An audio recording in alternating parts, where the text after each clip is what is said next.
Okay, well, let's just get started. Okay, so my name's Cody.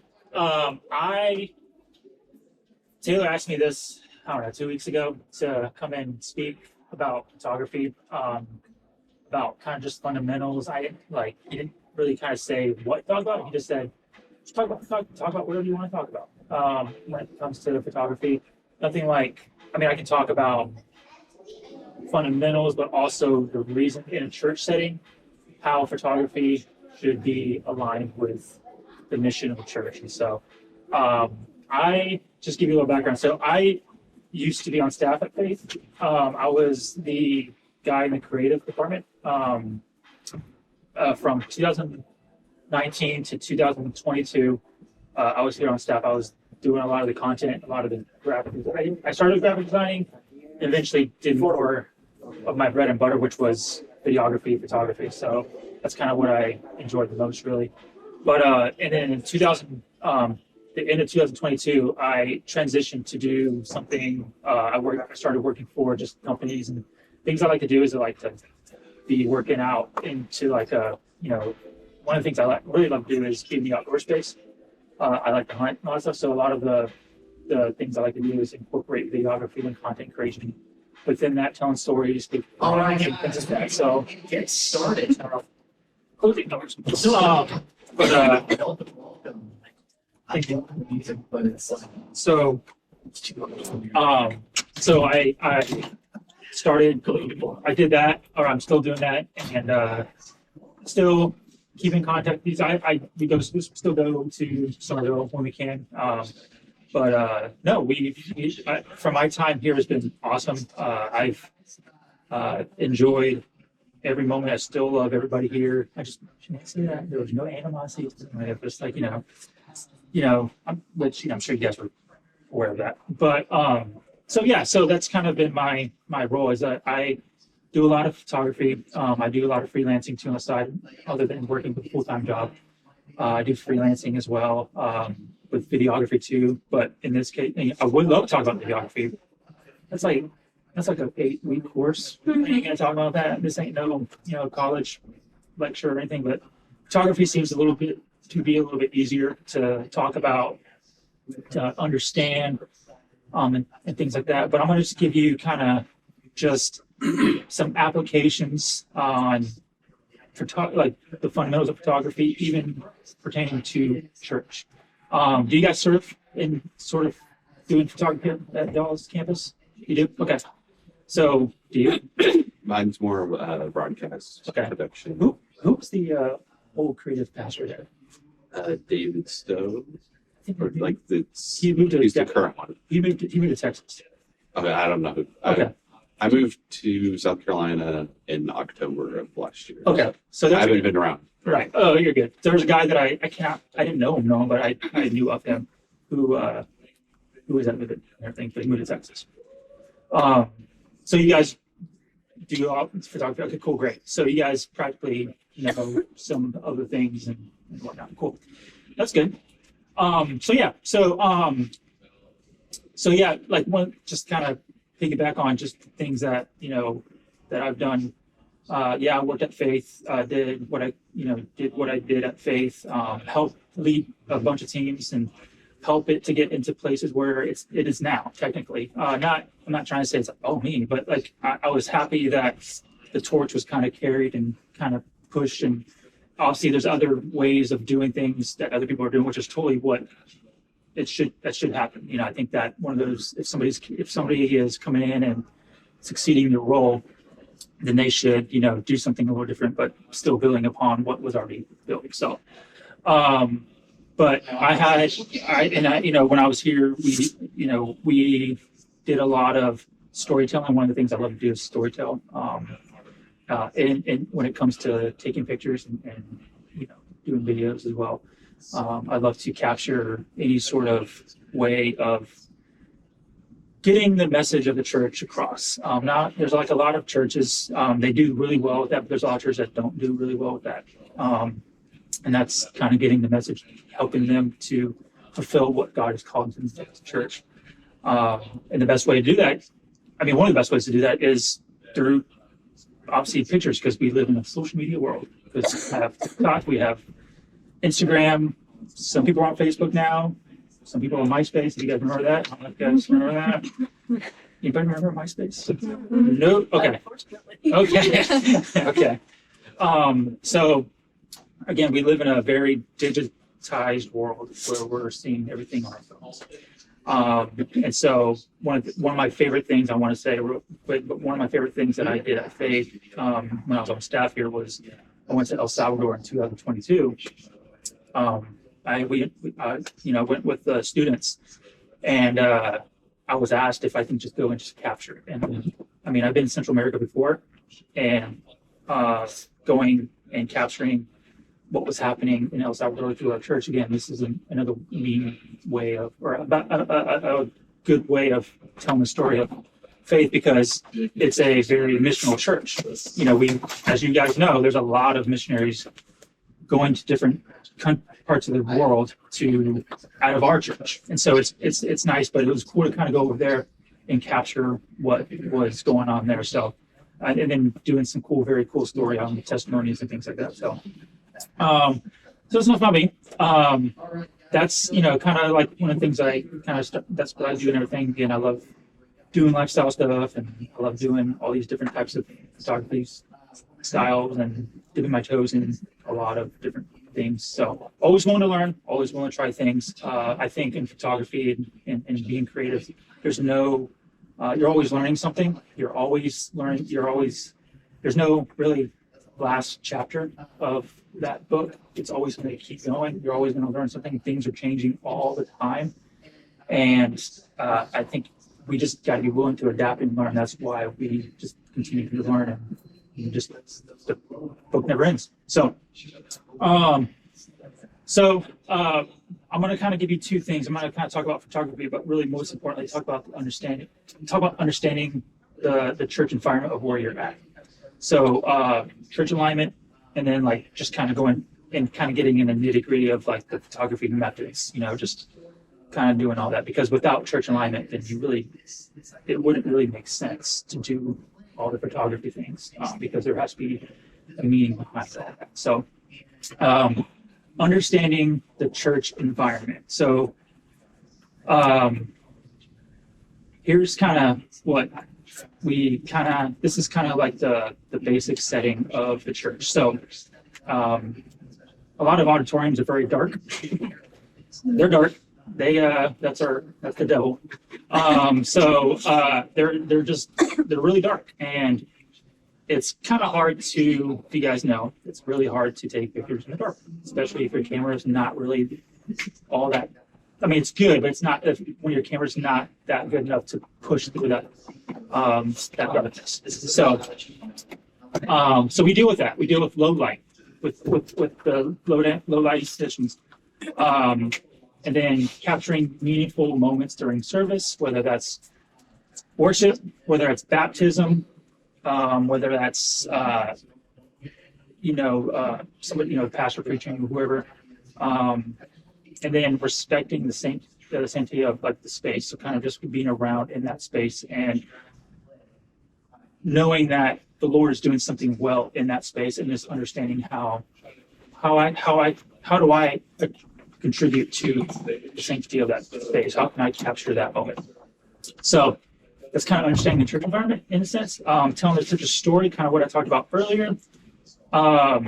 Photography can be used to tell the story of the church, its mission, and its impact on the community, both within the congregation and in the wider world.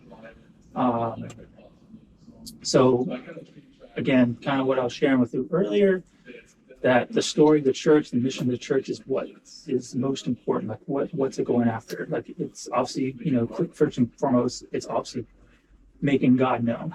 One of the things I really like to do or share with people is, I say this in a film sense, but this can also apply to a photo application. Just think about this. It's a question. It's almost like a question to yourself. If God was being photographed, what would he look like? Or if I say it in a film, if God was being filmed, what would he look like? And then that's usually my attitude going into a Sunday service, or if I'm going into a night of worship, or if I'm going on a mission field, or if I am filming a baptism, or if I'm capturing an outreach. If God was being filmed, or if God was being photographed, what would he look like? And that's kind of the whole meaning of everything. Is you see life change happen all the time within our church. I mean, you hear stories all the time, and one of the best ways to do that is to kind of just kind of open your heart and allow God to see that I'm using my talents, my gifts and talents to do this. Just show me what you look like in this moment. You know, whether it's an hour and a half service, just show me what you look like in this moment. So yeah, telling the church story, you know, on its mission and things and whatnot. So that's telling the church story. Kind of already know this a little bit, but documenting events and milestones. Document important events such as, like I said, baptisms, community outreach, and things like that. So kind of something that I've already nailed on. But how many of you guys have done, like, how many of you guys have photographed outreaches here at church? Couple here. What's one of the things, like, I was going to ask questions later, but I kind of just decided to call an audible on this one. But like, when it comes to capturing events and outside the church building, does it give you a different perspective versus what's on the inside of the church? Like, does it give you kind of more of a broad understanding of what God's doing inside, like at the church, outside the walls? Like, what are you guys like? What do you guys do? Like, how do you guys? I don't know. What do you guys think about when you go out and do something on the outside of the walls of the church? I think it does. It gives me a different perspective. Yeah. Just to use an example, like trunk or treat. Okay. And I just said this last night too. Like, you know, there are little kids in devil costumes that, yeah. you know, make us all kind Right. of cringe inside, Right. but we just to see the love that we as the church give those families anyway is amazing. Yeah. Does it, like, do you think, you know, when people see that, like, what are some examples? Like, do people, like, when they see those pictures and you see their kids and all that stuff, do they feel like they feel like connected more when they see themselves involved?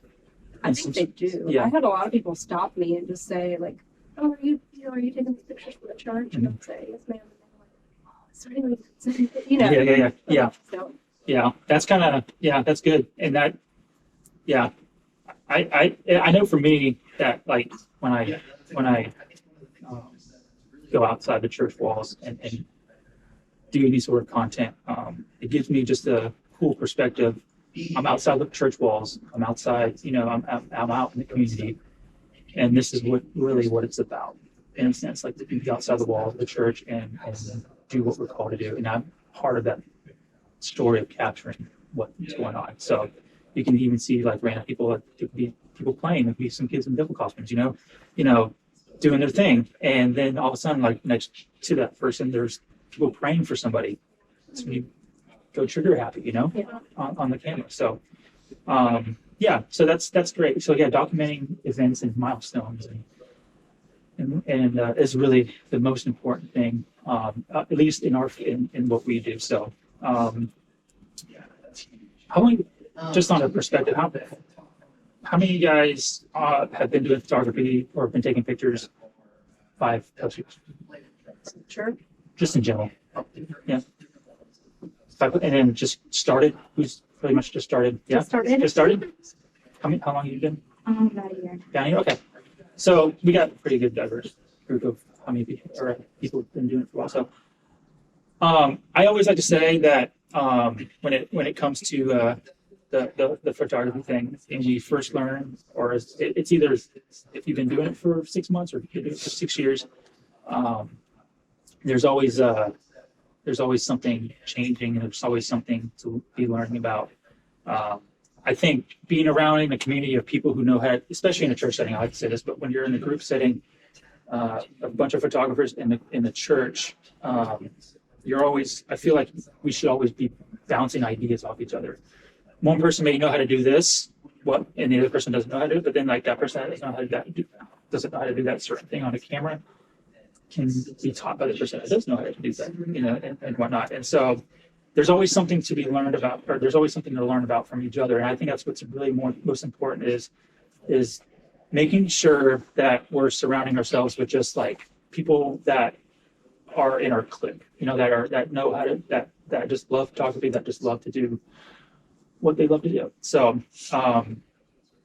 if anything, if you learn one thing, just make sure you're in a crew of people, like a group of people, like in the same like-minded people, especially when it comes to capturing the story of the church in a way. So that's always seems to be, and it's a good community.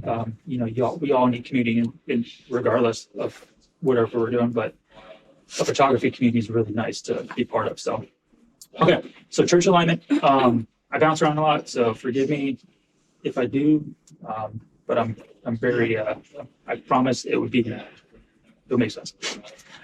So yeah, we talked about church alignment. Now we're going to talk about just kind of methods. This is kind of more of like the technical side of things. So it's my camera. Anybody use a Sony camera? Yeah, Canon. Uses Canon. Canon. Okay, Nikon. Okay, Fujifilm. What do you guys use right there? I've served on production, Yeah. the broadcast, but Okay. I think they have Canon, but like for the broadcast, Yeah. cameras, they're Blackmagic. Yeah. Who has their own camera? That's that. What do you have? 5D Mark IV. Okay, so that's a Canon. Okay, awesome. So majority of Canon people and okay. I use Sony,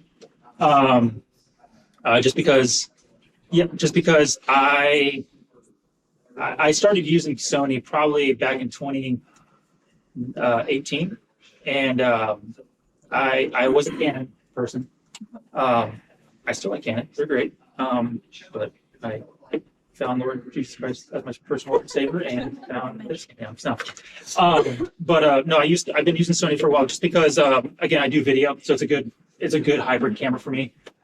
If you did photography, I say do whatever you want. Honestly, personally, Canon's honestly better at photos. The same. Nikon's really good at too. Sony's probably not the greatest at photos, but I tolerate it. So, but I use Sony for a lot of things, especially video. So one of the things, photography methods, and one, I think probably the most important thing is understanding exposure. Okay. Again, if you guys take pictures at church on a Sunday morning, it's really dark. It's really dark. So you have to understand your exposure. A lot of times we like to just jack up the, the ISO. I'm trying to use words that you may understand. I'm sure you guys know all the words, so it's great. Okay. So if I say it, just say, what is that? I don't know what's up. Understanding, your aperture, your shutter speed, your ISO, all those play in a factor of your exposure, and how they affect the final image. And so if let's say some cameras don't really do well in low light, and let's say you just jack up your ISO so much that it starts to look very grainy. Again, it happens to me all the time, and I hate it. Luckily, and I'll talk about this more, but luckily, if you guys use Lightroom to edit photos, which I'm sure all you guys do, please. All right, cool. Again, we learned to adapt. They just came out with a new update. It's called AI Denoiser. So it's y'all's best friend. It's my best friend. It's great. It just takes forever. It does take forever. It's worth the wait. Yeah. So it's worth the wait. But understanding, your exposure involves your aperture, involves your shutter speed, involves your ISO. Aperture is obviously, if you think of your pupil of your eye, the more light comes in. Is it the lower, and larger? Anyway, okay. So let's just say I always get it confused. I don't know why I do this, but so aperture, the lower your aperture, let's say if this is a 2.8 aperture, and that's the lowest it goes. That's great it's good great for, if it's in low light. If it's down to 1.2, that's even better. Those are great for, allowing more light to come into your camera because your aperture, your lens is capable of going down that far. A lot of lenses now, there's a lot of lenses out there that they variate depending on your zoom. So it goes from 3.5, and then when you zoom to like 65 or something like that, or 100, it goes to 6.5. It's just adjustable. It's one of those things. I always say try to, I can understand, some lenses are expensive, but you can obviously get used ones. But I always try to find fixed aperture lenses, just because, especially low ones. Just find the low ones because you're always going to deal with low light in some sort of way, especially at church. Again, it's horrible in the congregation, but if you have a low aperture lens, then you'll be great. Shutter speed is one of those things too, where like depending on your move, like if you have movement, a lot of sport photographers, they'll shoot at a very high frame rate, 1,000 frames per second. I always try to stick with between 100 and 120 at church, because again, you're trying to deal with your exposure as well. Your ISO, I always say just adjust your ISO.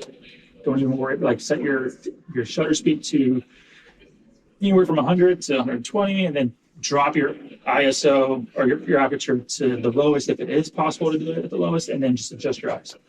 That's kind of the cheat code, simple way of doing it. That's how I've learned how to do it and how I can do it. Now that you might be able now to jack your ISO all the way up a lot, and you can just go in Lightroom and just play with that nice denoiser, because again, that's a cheat code. All right, so understanding exposure the aperture, shutter speed, and ISO. Lighting in a church can sometimes be the worst enemy. Like I talked about, the auditorium is always dark, and it can affect pictures. A lot of the stage, I feel like a lot of the stage lighting recently in the last couple of years has been better here. It's not just Ridgeville, but Somerville got a facelift. And then I think Revive maybe too got a facelift too somewhere.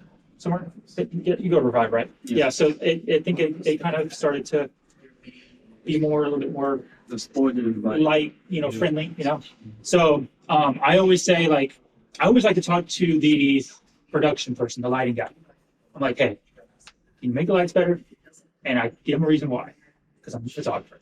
So just because it does affect, so like if there's a good moment in worship, especially worship where the lights kind of come in during a chorus or the bridge of a song, that's when your moment is kind of like, oh, I'm gonna take this picture real quick. You can always find people in the front row, because they're the ones lit up the most. Yeah, they're the ones lit up the most, and you can just capture their moments, of worship and things like that. So when it comes to the speaker, there's obviously a set light, that's always that you adjust by that. And then because preaching light's always different, when it comes to the worship lights, it's not as intense. You don't want to be intense when somebody's coming up on preaching. So camera, that's the lighting in a church. And then all cameras are not the same, like I explained earlier. A lot of cameras cannot tolerate low lighting. Some can. I can actually. So with this camera, especially in video, the reason why I like this camera the most in video is because it has a feature in it. It's called dual native ISO. You guys ever heard of that? All right, about to teach you all. So what I like about it is in video, you want to have a certain, you don't want to have things too bright or too dark. You want your camera settings to be, when it comes to filming, exactly what they should be when it comes to filming. And the only thing that you adjust is your ISO. If I jack my ISO too much in low lighting, it's going to start to look very, very grainy. There's two ISO settings that I use all the time in this camera, and that is a 600 ISO or 640 ISO and a 12,800 ISO, which you're like, it is a lot. It is, but I put a filter on. Those two ISO numbers, there's no grain. When you can actually put a lens cap on it and like look through the screen as you're going up, you start to see grain. And then when you hit to those two numbers, you don't see grain at all. So that only applies with video. If you guys are in the video, go for it. Pictures, again, I don't really do I can jack my ISO up now that, Lightroom has that cool feature. And I just go from there. So, but a lot of Sony cameras are really good with low light. A lot of Canon cameras are good with low light, and a lot of Nikon lenses are really good with low light, just because it depends on how much you spend. If you want to spend this amount of money, you gotta pay the price. But if you're outside, any camera will do. If you have a very budget-friendly camera, any camera will do if you're outside doing some cool things outside. Just be prepared for that. Obviously, the low lighting and the thing. So even like in the auditorium, the foyer. I mean, a lot of foyers are pretty well naturally lit. I'm pretty sure all the campuses are naturally lit. So that's nice too to have to kind of go in there, because again, you capture people talking and hanging out, and you're not stressing because your camera's not working properly in that setting where it's natural lighting, and that's always the best. So yeah, all cameras are not the same. Number 2, camera settings and modes. So there are different shooting modes. There's who shoots in manual. All right. Who shoots in priority, the P, where it just adjusts everything for you by itself. What are you shooting? Manual. Okay, good. And then, so there's aperture priority, and then there's shutter priority. When I first learned how to take pictures, I was on the P, which is aperture priority, I think, at the time. And it just made everything, it adjusted things for me. I didn't have to do manual or anything, but then I got to manual, oh man, the world changed. I was excited because I was like, I can do things my own. And then now it's been second nature to me to be on manual every single time. I never touch anything else but manual. I just do it because I love to. If I wanted something just a little brighter, I can do that. If I wanted something just a little darker, I can do that. That's with manual. So learn how to shoot manual. If you don't know how to shoot manual, it does take a lot to learn, but it will help you with. You're able to do a lot more in that. Now, if you're still like, I know a lot of people that have been shooting for years and they're still using shutter priority, which is great. I'm like, how you doing it? That's insane. And so they're doing it for a while, and they seem to like it, and so they just found their way of shooting, which is great. I know a lot of people who shoot JPEGs, not RAW. Y'all shoot RAW? Every one of you should shoot RAW, right? If you guys start doing it. But I know one guy who shoots just JPEGs. He doesn't edit. He shoots a lot of photography for sports, so it doesn't he doesn't need it. Like he shot stuff for like the Indy 500 and things like that, and he would just upload it through some sort of program and then just deliver it to the client. Yeah, it gives him more. His excuse was it saves time on editing because there's no editing, and then there is it's faster. It's quicker to give it to the client, to the person, and it's a smaller file. So he's proven it. He showed me. He has a picture of a Sports Illustrated cover that he shot, and it's hanging up in his house. And he's like, "Yeah, JPEG." Wow. Yeah. So, yeah. Is mine like a set on the camera? For JPEG? Manual. Is like a set on the camera? Yeah. So normally you'll have these little things right here. Yeah. What kind of camera do you have? Do you have a camera? An iPhone. Yeah. Okay. So iPhone does it normally. Like you can even adjust manual on your iPhone too. Let's say if you had a camera like this. A lot of cameras like this now, they have this, and it's the M. It just says manual. If you do P, it's the one that it adjusts to the lighting in here. So, I mean, if show it to right now. So, right there, you have your shutter speed right there. I can adjust as I go. That's my ISO right there, and then my aperture right there. Okay, so that's all manual. And if I did P, I was going to do it on here, but I didn't have a cord. As you can tell, it adjusts to everything. So some people still use it, some people don't, which is totally fine. Again, it's finding their niche and finding what works for them. So that is camera settings. in modes. Let's see. So now we have different types of cameras. Obviously, we have digital DSLRs are the thing now. You guys have mirrorless cameras? You just regular they have that? You do? Okay. So a lot of cameras now are going to mirrorless. They went from mirror to mirrorless, meaning everything's all digital now. So it's practically a digital camera. That's all it is. From like the 90s. That's all it is. There's different types of lenses, like I talked about. There's a lot of, I would say stick to something that's like, the lowest aperture, because again, you get more lighting, especially in churches. And another thing too is, when it comes to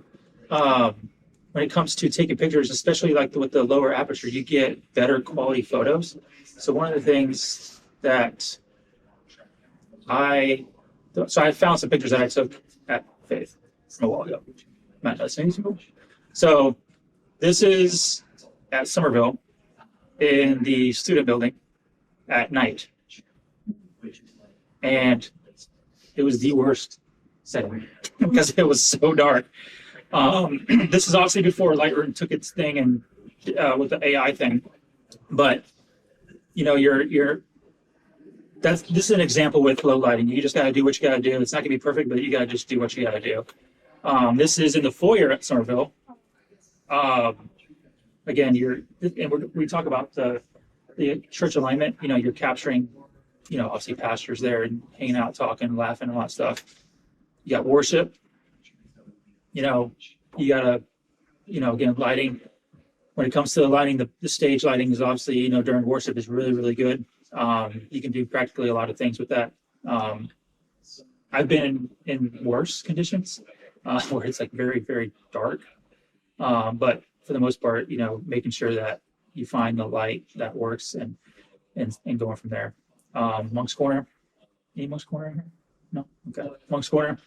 Kind of the same deal. So when it comes to like things like this, I had this lens, I believe. And I shot, pretty close to there.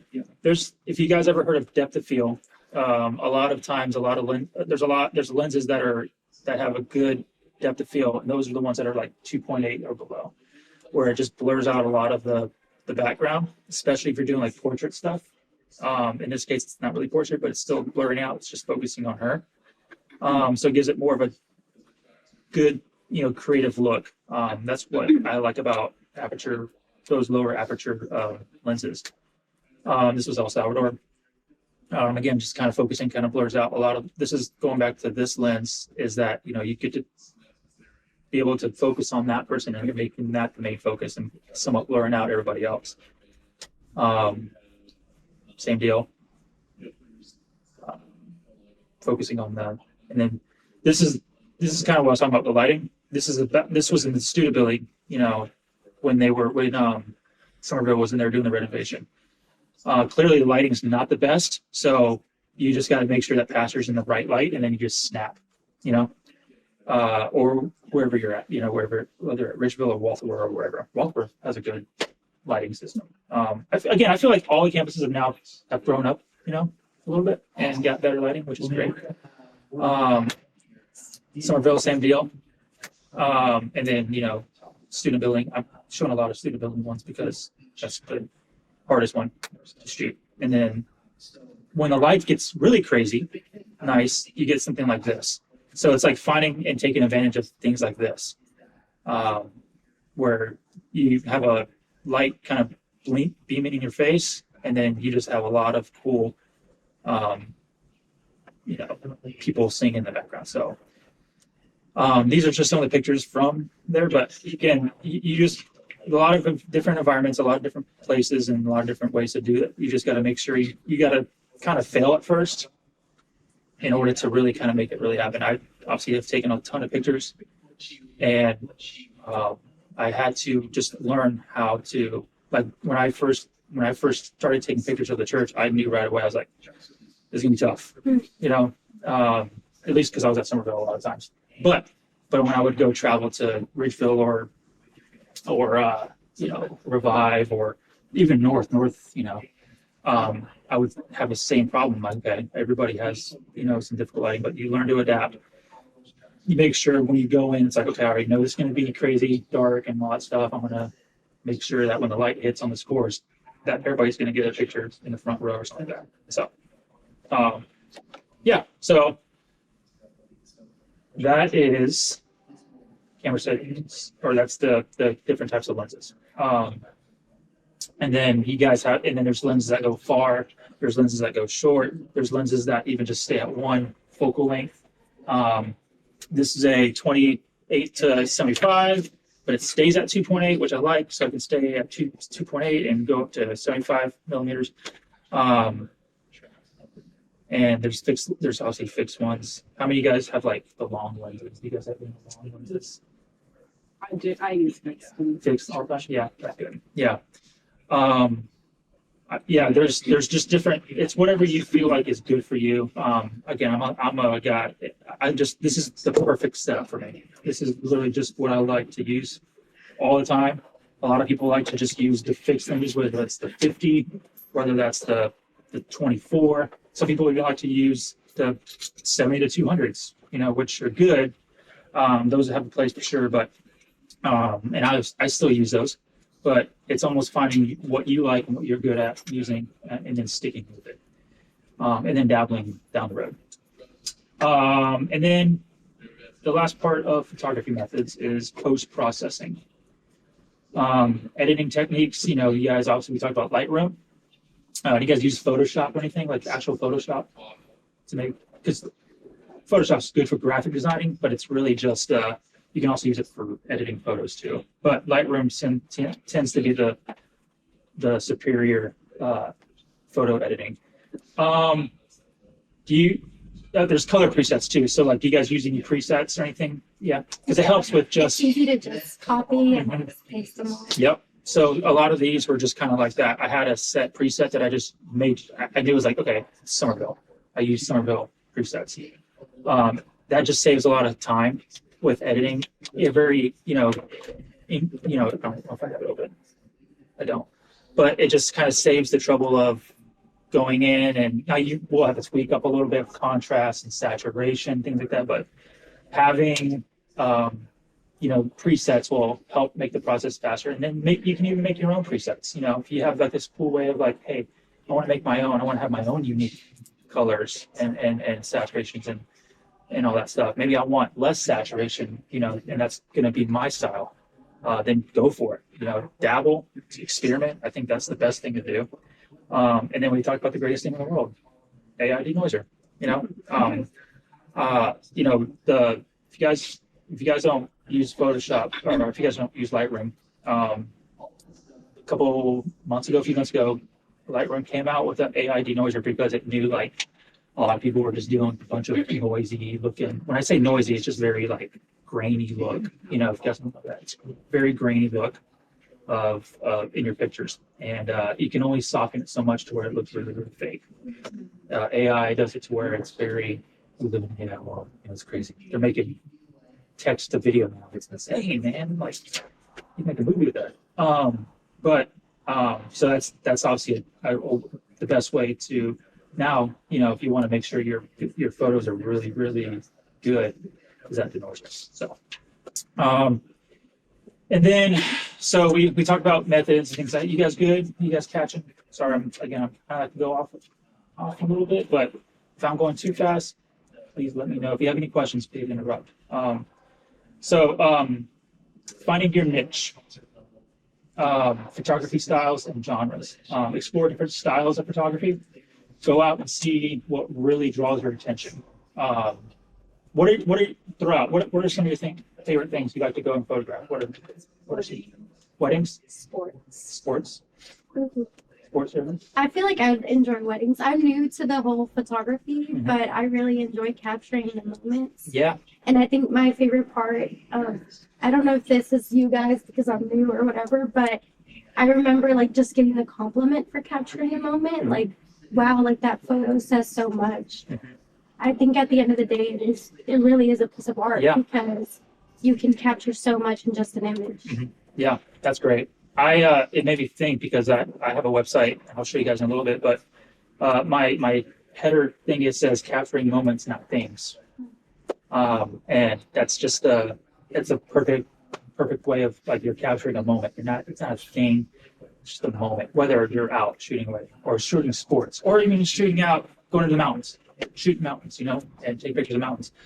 One of my favorite things is landscapes. I love to go out and just take pictures of I love going out west, Utah, Texas, Colorado, and going out there. I like to, you guys fly drones or anything too? No, nobody drone. No. I started. Okay, good. Not Me too at my Okay, job. okay. So in the last few years, I've been getting more into drone pictures lately, which has been great.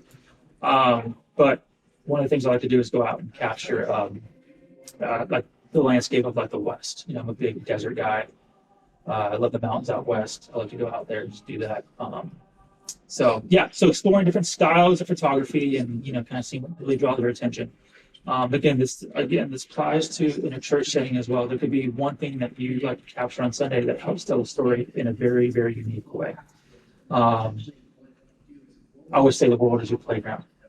Go and do whatever you feel like you can do to make it work, and continue doing that. And if you feel like you're getting bored with it, we'll find another way to make to adapt and just do something different. Whether that's in church, you're taking pictures of something in church, or you're out just doing your own thing. Whether it's at a city or a wedding, sports, whatever. Sometimes, have you guys been in a situation too where you take like 50 pictures and you only keep like 10? Yeah, it's the worst. That's okay. Like you can take 100 pictures and you only keep 20. It's just one of those deals where you're capturing something, and whatnot. But that's just one of those kind of weird things. But those 10 pictures, those 15 pictures out of 50 can be some of the greatest ones that you've ever taken. And you can use those anywhere to publish, whether it's on social media. I use this thing called Unsplash, where people can actually download your pictures. Now it's for free, but at least exposure is there. If you guys care about more exposure than anything. There is one picture that I took. So my wife and I went to Iceland in 2022, and it's literally the photography capital of the world. Like it's my favorite country that I've ever been to. I've always wanted to go there. There's one particular picture that I took of a mountain, and I put it on Unsplash. And you guys ever heard of Unsplash before? Okay. And as of today, I think I looked at it just a couple of days ago. As of today, there have been 3 million views and over 500,000 downloads. I was like, it's insane because people like that, and it's just capturing the moment of that. So all the other photos I took that are on there, no. I mean, there's some that are decent that people have downloaded, but that one just seems to be the one. That goes back to the 10 or 15. Some of those 10 or 15 can be some of the best ones you've ever taken. People can just download them and use them for something. I saw one picture. This happened before.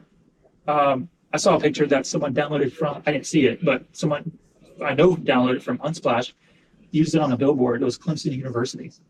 And it was a picture that I took of Charleston. So again, you just never know what pictures you'll take. You put them on any sort of platform like Unsplash, and people can just download them and use them for something like on a billboard or a video or Netflix thumbnail or something, whatever it is. Just kind of use, make sure that you just cherish those pictures no matter how much you take or how much you keep. If it's 1, 2, or 50. And then going back to the niche thing, I'm a big storyteller guy. Storytelling through photography, convey emotions, narratives, and messages through your images. What is the purpose of taking this photo and posting it to social media, Unsplash, or any other sort of social platform? What's the purpose of that?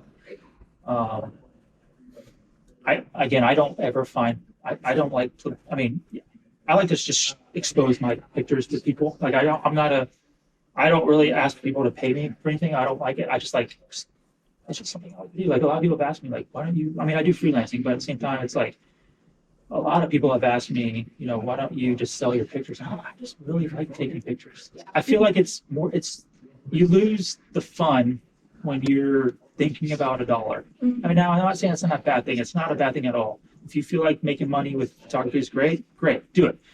But finding a way to make sure that you're doing it and not being burnt out. I feel pressured when I'm doing it for money. Yeah, I like same. When like someone I asks don't me, want the yeah, pressure. it's like someone asked me, how much do you charge? No, I don't know.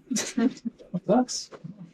I always tell people Starbucks go for it. Thank you. So, but yeah, so just finding ways to making sure that you convey the emotions and storytelling and having it to where like you are really enjoying what you really take, and not having the pressure of, I have to make this photo for to make money and all that stuff, or I need to make this well so that somebody can pay me. Yeah. Just enjoy it. Have fun. Don't be burnt out. I've been burnt out so much to where it's like a job.